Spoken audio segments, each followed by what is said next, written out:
Bien, on me demande un mot de présentation. Donc, mon nom est Guy Jobert, je suis professeur au Conservatoire national des arts et métiers.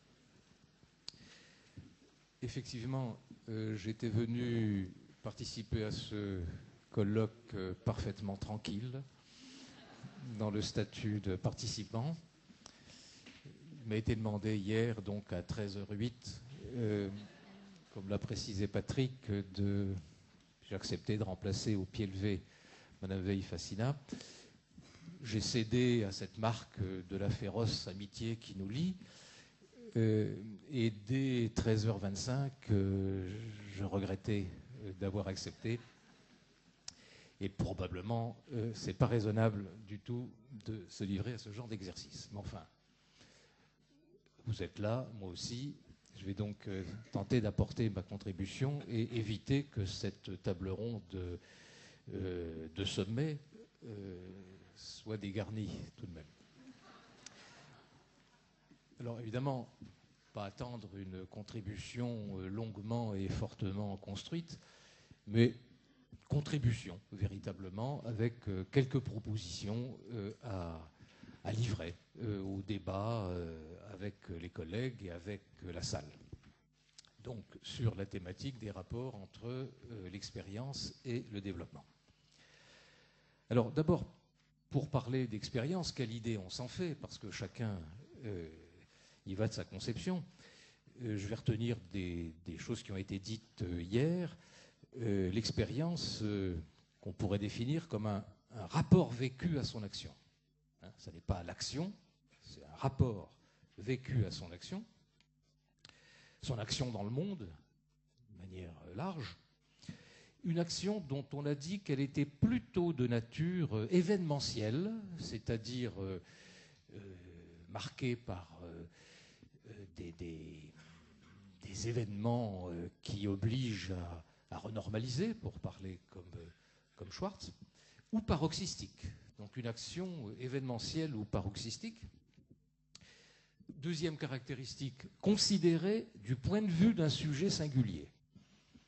On peut considérer cette action et ce rapport à l'action de tas de points de vue. Là, c'est considéré du point de vue d'un sujet singulier et sous l'angle de ses effets. Quand on parle d'expérience, il me semble qu'il y a au moins ces trois traits. Le rapport vécu à une action, considéré du point de vue d'un sujet singulier, sous l'angle de ses effets, ce qu'on appelait hier des traces ou le marquage de l'expérience. Deuxième point, il me semble intéressant, commode, en tout cas utile, de différencier deux acceptions de la notion d'expérience, de considérer l'expérience comme un processus ou l'expérience comme un produit. Quand l'expérience pointe un processus, on est dans le cas de figure où on dit « je fais une expérience ». Je fais l'expérience de quelque chose, et on voit que la proximité avec la notion d'expérimentation de soi, mise à l'épreuve de ces situations événementielles ou paroxystiques, et puis l'expérience comme produit, comme dans la formule « j'ai de l'expérience ». Et on voit bien qu'il faut faire pour avoir, en passant du processus au produit. C'est seulement dans la deuxième acception que l'expérience constitue une ressource. Du point de vue qui est le nôtre, c'est-à-dire celui de l'apprentissage et du développement, ce qui nous intéresse d'abord, bien sûr, c'est l'expérience comme produit d'une action passée, en ce qu'elle est susceptible de constituer la ressource d'une action future. Pour emprunter à Yves Clos notamment. Troisième point, ces deux modes d'existence, ces deux formes de l'expérience ne peuvent pas être confondues, réduites l'une à l'autre. Et le passage de l'expérience comme processus à l'expérience comme produit, ce mouvement de l'un à l'autre, qui est celui qui intéresse les sciences de l'action et les intervenants également, ce passage n'est ni immanent ni automatique. Ce passage ce mouvement, qui peut constituer d'ailleurs une définition possible du développement, demande, dans cette conception, un travail spécifique. Dans cette perspective, l'expérience comme produit est une construction, apparaît comme une construction qui va prendre place dans l'histoire du sujet et contribuer, comme ça a été dit par Pierre Pastré hier notamment et par Rabardel, va constituer une composante de l'identité du sujet. Si bien d'ailleurs qu'il faut remarquer qu'on peut apprendre peu ou pas peut-être pas, mais peu de l'expérience, de même qu'on peut se trouver détruit par cette expérience et non pas construit. Une façon d'exprimer la chose quant au rapport entre l'expérience et le développement, c'est de dire que ce rapport entre les deux est un rapport nécessaire, mais qui n'est pas obligé. Alors, un rapport nécessaire dans une certaine conception du développement. Conception du développement qui d'ailleurs pourrait permettre d'être à la fois chez Piaget et chez Vygotsky, accorde à l'action, et donc au rapport à l'action, cette expérience de sa propre action, un rôle très important dans les processus de développement. Donc on est dans des conceptions dans lesquelles action et développement sont intimement liés dans la construction du sujet. Donc c'est un rapport qui est nécessaire, mais c'est un rapport qui n'est pas obligé, dans la mesure où ce passage de l'expérience comme processus à l'expérience comme produit n'est pas quelque chose qui va de soi, qui est automatique. Ce travail dont je viens de parler, de ce mouvement, qu'on peut appeler réflexivité, comme l'a fait Pierre Pastré hier, pas trop à l'aise avec ce mot-là, parce que ou bien on est du côté du reflet, que je trouve un peu passif, ou du côté de la réflexion, que je trouve un peu rationnel. En tout cas, peu importe, ce travail est en lui-même une expérience. Est en lui-même une expérience qu'il faut réaliser, une expérience actuelle, dont l'objet, est l'expérience passée. Donc, là encore, dans une perspective clausienne, et alors ça fait bizarre de citer Claude, ce que nous faisons tous régulièrement, mais en étant à côté de lui, évidemment, c'est un peu, tu m'excuses, un peu bizarre. Donc, dans une perspective ou dans un vocabulaire heuristique clausien, il s'agit bien d'une expérience actuelle portant sur une expérience passée. Et cette expérience travaille, ce mouvement que je pointais tout à l'heure, a le statut, dans la perspective où je me place, a le statut d'une expérience. C'est-à-dire qu'en elle-même, elle va produire des effets. Elle n'est pas simplement actualisation rétroactive de l'expérience passée qui seule aurait été agissant dans une perspective de développement. Le processus de développement intègre nécessairement ce deuxième temps et ce deuxième type d'expérience. D'expérience. Donc ce travail consiste à faire l'expérience de sa propre expérience à travers des processus de prise de conscience.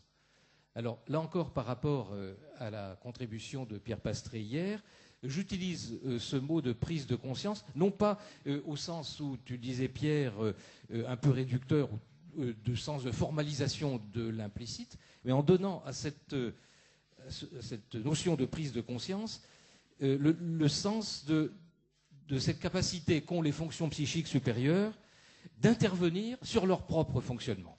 Donc en donnant à cette notion-là un sens fort de cette capacité de se transformer soi-même et d'intervenir sur soi-même. Alors, quelques propos sur l'expérience dans ses rapports avec le développement. Alors le développement, comment en parler ? En le distinguant, mais pour mieux le relier de la notion d'apprentissage, je pointerai simplement pour ce qui nous intéresse là, deux ingrédients, si on veut, du développement. Le développement considéré comme un phénomène Alors j'emploie le mot à dessein parce qu'il est observable dans cette perspective, c'est un phénomène, et trouvé intéressant dans l'intervention de Patrick tout de suite, qui a beaucoup été autour d'une sorte de phénoménologie de l'expérience, d'une phénoménologie du corps affecté par l'expérience, hein, des sensations, des perceptions. Donc un phénomène consistant en l'attribution de significations nouvelles à des objets du monde objectif ou du monde subjectif. Dans cette idée-là de changement des attributions, on voit qu'on est dans une perspective de discontinuité, de rupture. Hein. Il y a de l'autre, il y a du nouveau. Et d'ailleurs, et ce serait le deuxième ingrédient retenu là, on attend de ce développement qu'il ouvre à du nouveau. Et alors, on a dit beaucoup de choses hier autour. Je ne vais pas relever toutes les formules qui ont repris cette dimension-là. On attend du nouveau. On attend qu'il libère des capacités d'action qui auraient été enquistées, encapsulées dans l'histoire du sujet, dont on attend qu'il donne accès à ce que Yves Schwartz, entre les deux Pierre et les deux Yves, ce que Yves Schwartz a appelé avec d'une jolie formule hier des réserves d'alternatives, des alternatives dont il a bien dit qu'elles n'étaient pas disponibles mais qu'elles devaient être construites. Hein. On peut également parler, même si ça ne fait pas partie du vocabulaire des auteurs de référence, mais davantage de celui d'ailleurs des formateurs d'adultes, on peut parler d'autonomie, en prenant le mot d'ailleurs dans son sens étymologique. Et dans ce cas-là, on peut rejoindre la figure du corps-soi d'Yves Schwartz comme espace d'un incessant débat de normes, et le mot autonomie doit être apporté au sens qu'ont les normes en ergologie. On peut également parler de liberté, comme l'a fait en toute dernière partie Pierre Rabardel hier, de cette capacité, de cette puissance d'agir et de s'attribuer son action, donc l'ipséité dont parlait Pierre Pastré hier, de s'attribuer son action par, et pour moi, ce que je vais dire là est très important, par le desserrement, en quelque sorte, des déterminations intrapsychiques et de son rapport aux déterminations extérieures à soi. Enfin, cette formulation d'un desserrement des déterminations, c'est-à-dire à la fois le repérage, la prise de conscience et la possibilité de desserrer les fils invisibles qui, d'une certaine manière, marionnettisent notre action à notre insu, bien entendu, que ces fils soient reliés à l'économie psychique interne ou reliés à des déterminations externes. La marque du développement serait alors à rechercher du côté d'une capacité, le mot vient de Rabardel hier, non plus à connaître, à savoir, mais à agir autrement. Donc il ne s'agit pas du développement de l'être épistémique, mais bien du développement de l'être capable. Pour parler comme Yves Clos, l'expérience passée peut alors devenir la ressource d'autres expériences à vivre. Il le dira sans doute mieux que moi. Ou, pour parler comme Yves Schwartz, j'essaye de border à tous les côtés, le développement en question, en ce qu'il est ressource, en ce qu'il offre des ressources, deviendrait le matériau de ce que Schwartz a appelé, d'une formule que j'aime beaucoup, la compétence à vivre, dont la compétence au travail n'est qu'une modalité. Pour revenir maintenant au rapport entre l'expérience et le développement, reste la question énigmatique qui a été posée d'entrée de jeu hier matin par Pierre Pastré, ça a été parmi ses toutes premières phrases. Pourquoi diantre, enfin, il ne s'exprime pas comme ça, mais enfin ça revenait à ça quand même, pourquoi diantre certains semblent ne pas apprendre, ou plus exactement, ne pas transformer leur conduite malgré les marquages de l'expérience. Alors c'est une question très importante, évidemment. à laquelle on peut apporter toutes sortes de réponses. Alors je ferai juste 2 remarques sur cette question-là. D'abord pour pointer que ce cas de figure d'une expérience marquante, peut-être, mais qui ne laisse pas de traces, c'est une expérience courante. On est même plutôt frappé dans la vie quotidienne par le fait que, alors on va parler des autres pour s'épargner soi-même, qu'autour de soi, des individus dont on pense qu'ils sont fortement marqués, impactés par des expériences exceptionnelles ou paroxystiques, n'en voient pas leur conduite, leur action transformée. Quand bien même, verbalement, ils pointeraient à quel point telle ou telle expérience a pu les perturber et dire dès le lendemain, je n'étais plus le même, je n'ai jamais oublié. Au plan de l'observation d'un changement des conduites, on n'observe pas véritablement quelque chose qui relèverait d'un développement. Donc ce phénomène-là n'est pas réservé à une minorité de gens qui seraient incapables d'être en développement sous l'effet de l'expérience. Deuxième remarque, sous forme de question. Les questions, c'est qu'est-ce qui donc résiste à cette action développementale de l'expérience, cette action marquante, formatrice, transformatrice? Qu'est-ce qui résiste? Si cette résistance n'est pas le simple fait de quelques individus, qu'est-ce qui semble ne pas vouloir apprendre de l'expérience? Ne pas transformer l'expérience processus en expérience ressource? Ou dit encore autrement, qu'est-ce qui se complaît dans une répétition qui semble irrésistible et qui prive le sujet de son pouvoir d'agir et de sa liberté? Alors peut-être que les éléments de réponse à ces questions tiendraient au fait que la dualité qu'on a présentée hier entre sujet épistémique, sujet connaissant et sujet capable, et le passage de l'un à l'autre, est insuffisante pour rendre compte de la totalité des processus de développement à partir du moment où on introduit l'hypothèse de l'inconscient et d'une rationalité propre de l'inconscient. Dit autrement, la cure psychanalytique ne consiste pas seulement et d'abord à apprendre des choses sur soi-même pour libérer un potentiel d'action plus libre. Alors, je tenais à ce que cette perspective d'une théorie du sujet empruntant à la psychanalyse soit à un moment donné présente, car elle était absente hier de la table ronde. Pourquoi pas? En tout cas, et ce sera ma conclusion, pour ma part, je ne conçois pas, comme l'a dit Pierre Pastré, qu'on puisse penser l'expérience sans sujet,